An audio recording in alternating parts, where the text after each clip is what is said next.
Hi అండి, నేను మీ ప్రియాని. ఈరోజు మన recipe onion brown pakodi.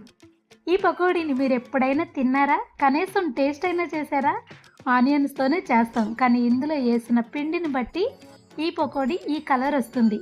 Colour చూసి దీని టేస్ట్ ఎలా ఉంటుందో అనుకుంటున్నారా? టేస్ట్ అయితే చాలా బాగుంటుందండి. శనగపిండితో చేశారు అంటే కాస్త కడుపు ఉబ్బరంగా ఉంటుంది, గ్యాస్ ప్రాబ్లం కూడా కాస్త ఎక్కువే ఉంటుంది.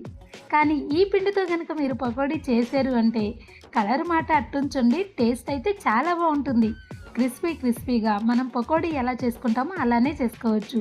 ఇది ఎంత తిన్నా కూడా మీకు గ్యాస్ ప్రాబ్లం కానీ కడుపు ఉబ్బరం కానీ అస్సలు ఉండదు.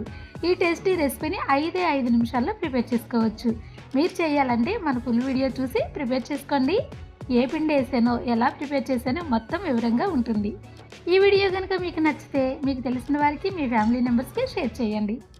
Thank you.